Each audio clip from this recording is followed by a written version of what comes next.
আপৰ প্ৰাৰ্থিত্ব ঘোষণা ডিব্ৰুগড় লোকসভা সমষ্টিৰ আম আদমি পাৰ্টিৰ প্ৰাৰ্থিত্ব ঘোষণা কৰাৰ পিছতে গৃহ চহৰ ডিগবৈত উপস্থিত ডিব্ৰুগড় লোকসভা সমষ্টিৰ আম আদমি পাৰ্টিৰ প্ৰাৰ্থী মনোজ ধানোৱাৰ নিজা গৃহ চহৰ ডিগবৈত উপস্থিত হৈ প্ৰথমে ললে নামঘৰত সেৱা আপৰ সহস্ৰাধিক সমৰ্থকে আদৰণি জনাই মনোজ ধানোৱাৰক লৈ পদযাত্ৰা কৰিলে দলীয় কৰ্মীয়ে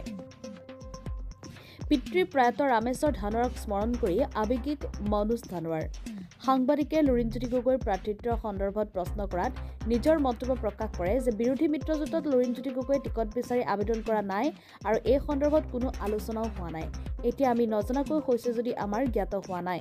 ডিগবৈৰ পৰা নিতুমণি শইকীয়াৰ ৰিপৰ্ট পাব্লিক টিভি অসম কি অনুভৱ কৰিছো আৰু বিশেষকৈ আজি মোৰ পিতৃ স্বৰ্গীয় ৰামেশ্বৰ ধানোৱাৰ দেৱলৈও মনত পৰিছে তেখেতৰ প্ৰতি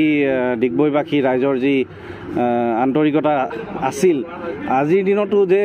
জীৱিত আছে সেই বস্তুটো আজি ৰাইজৰ যিটো স্বতঃস্ফূৰ্তভাৱে ওলাই আহিছে অংশগ্ৰহণ কৰিছে সেই বস্তুটো আমি স্পষ্টকৈ দেখি পাইছোঁ আৰু আশা কৰিছোঁ ৰাইজৰ এই যিখিনি আশা কৰিছে আমাৰ পৰা ৰাইজৰ আশা আমি অক্ষুণ্ণ ৰাখি আগবাঢ়ি যাম ৰাইজৰ সেৱা কৰিম